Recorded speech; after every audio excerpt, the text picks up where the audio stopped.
SN54.1 at Savatthi. There the Blessed One said, "Monks, one thing when developed and cultivated is of great fruit and benefit." What one thing? Mindfulness of breathing, or recollection of breathing. And how, monks, is mindfulness of breathing developed and cultivated so that it is of great fruit and benefit? Here, monks, a monk, having gone to the forest, to the foot of a tree, to an empty hut, sits down, having folded his legs crosswise, straightened his body, and set up mindfulness in front of him. Just mindful he breathes in, mindful he breathes out.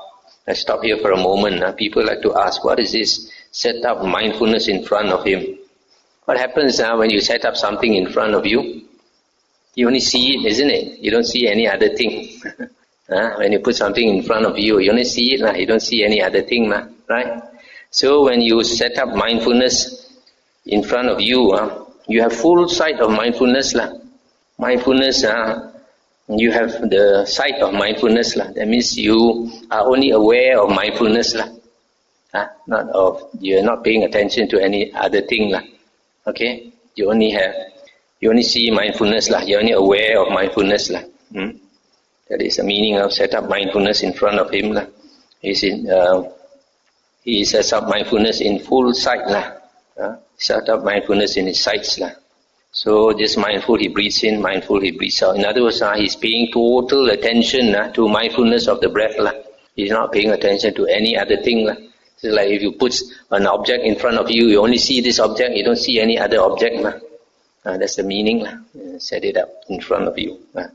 Breathing in long, he knows I breathe in long. Breathing out long, he knows I breathe out long.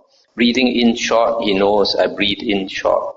Breathing out short, he knows I breathe out short. He trains thus, experiencing the whole body, I will breathe in.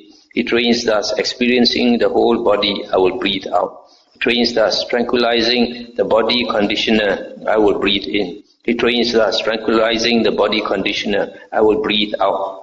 I stop here for a moment. So when he is practicing Anapanasati, mindfulness of the breath or recollection of the breath, each breath he's aware. Each breath is aware. When the breath is long, he's aware the breath is long. When the breath is short, he's aware he's short. In this practice of Anapanasati, it is very important not to miss any breath. It's very important to make adhitthana, a determination that you will not let your mindfulness slip. If you don't make this determination, you are mindful one breath after another. Very soon your mind runs away.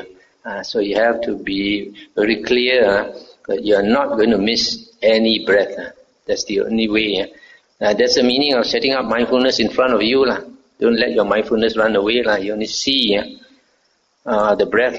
You're only aware of the breath, nothing else. So if the breath is long, he knows it's long. If it's short, he knows it's short. Experiencing the whole body. This whole body is the breath body. Experiencing the breath body. So if you want to experience the breath body, when the breath goes in, you also experience it going in. In other words, you can follow the breath. It's only later books like the Visuddhi Magga, they say you must put your attention at one point, and they say put your attention at the tip of the nose or at the upper lip. And the Buddha never said such a thing. They're just restricting yourself unnecessarily. So if you want to experience the breath goes in down to your tantin, to your abdomen. You can also follow the breath right down to the abdomen and out again. And then it says tranquilizing the body conditioner. What is the body conditioner?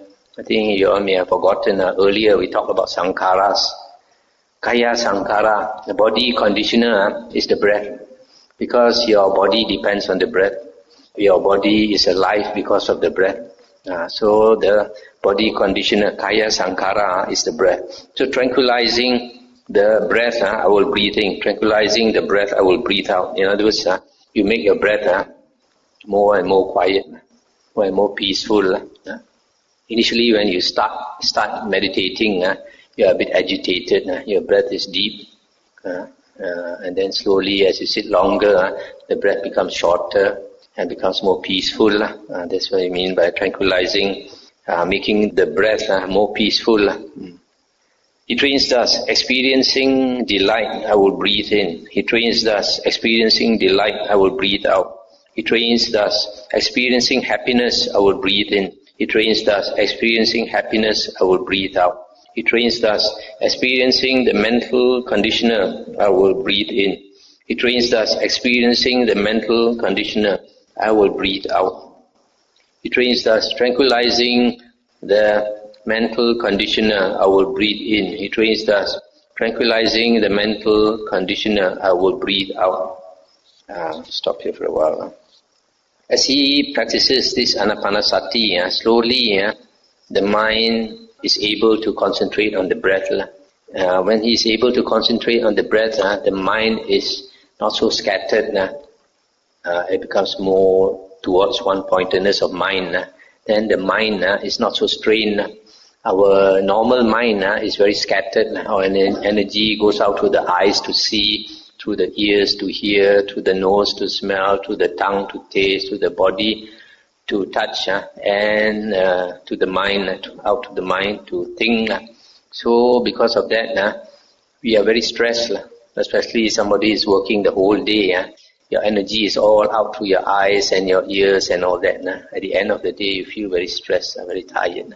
So if you close your eyes and you do your meditation, slowly, your energy comes back in. And as the energy comes back in, you feel your mind becoming more, it becomes a healthy mind, not a sick mind, not a stressed mind.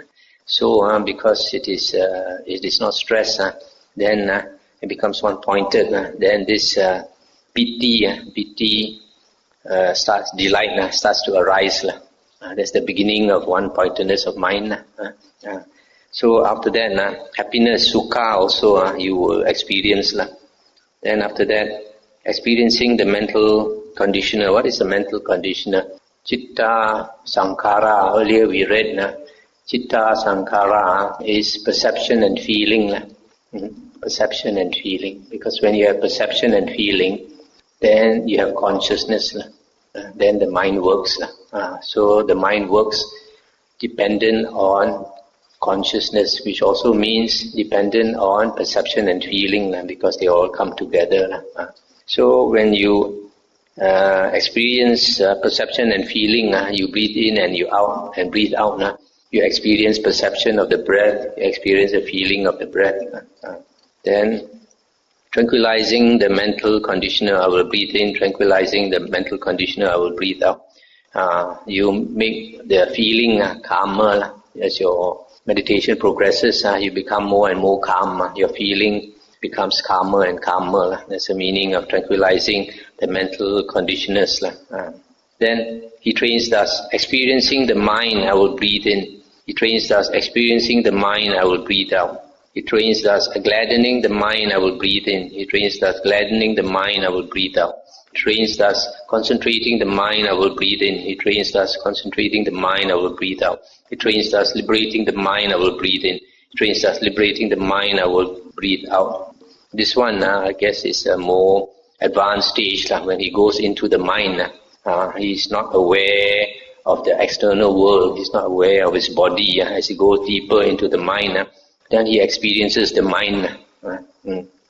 And then also the mind gives him gladness, gives him happiness. So that's why it says gladdening the mind, I will breathe in, gladdening the mind, I will breathe out. And then concentrating the mind becomes more and more concentrated as he goes deeper and deeper into the mind. Then liberating the mind, I will breathe in. This one, liberating the mind, yes, not sure, maybe liberating the mind from the klesas, the defilements and all that. He trains thus, contemplating impermanence, I will breathe in. He trains thus, contemplating impermanence, I will breathe out. He trains thus, contemplating fading away, I will breathe in. He trains thus, contemplating fading away, I will breathe out. He trains thus, contemplating cessation, I will breathe in. He trains thus, contemplating cessation, I will breathe out. He trains thus, contemplating relinquishment, I will breathe in. He trains thus, contemplating relinquishment, I will breathe out. It is monks, when mindfulness of breathing is developed and cultivated in this way, that it is of great fruit and benefit. This last part, I'm also not so sure. Contemplating impermanence. Maybe when he withdraws from jhana, then he can contemplate impermanence. Because when a person has entered jhana, and then he comes out of jhana, then only he can contemplate. In the state of jhana, you cannot contemplate. It's impossible to contemplate in jhana, because the state of jhana is a state where the asavas, the flow, the uncontrolled mental outflows stops. That's why they are the steps to nibbana, because if you are able to stop your asava from flowing for a short while, then only you have a chance of stopping the asavas permanently. If you cannot even stop the asavas for a short while, there's absolutely no chance for you to stop the asavas permanently. That's why without attaining the jhanas, there's no hope of becoming liberated. So when a person is in jhana, in the first jhana, it is said that you only have skillful thoughts. You don't have unskillful thoughts. Skillful thoughts meaning, for example, when you have attained the first jhana, then you think, I have to remember to retrace my steps next time. How did I arrive at this state? I have to remember what steps I took to arrive at this state so that I can repeat it. That type of thought is not connected with your home or your office and all that. Then in the second jhana onwards, from the second jhana onwards, the mind becomes so strong that no thoughts can arise. You start to feel as though you have tapped all the energy from the solar system, the universe, as you are able to get all the energy from the universe, the mind becomes extremely strong. Then no thoughts can arise. No thoughts can arise. So from the second jhana onwards, there's no thoughts can arise. So it is impossible to contemplate inside jhana. Only when you withdraw from jhana. When you come out of jhana, the hindrances are already eliminated. The state is as peaceful as in the jhana. Then when you come out of jhana, then you can contemplate. So it says, contemplating impermanence, I will breathe in. Contemplating impermanence, I will breathe out. Contemplating fading away. Contemplating cessation. Contemplating relinquishment, letting go. So that's the explanation of the Buddha on how to practice the Anapanasati.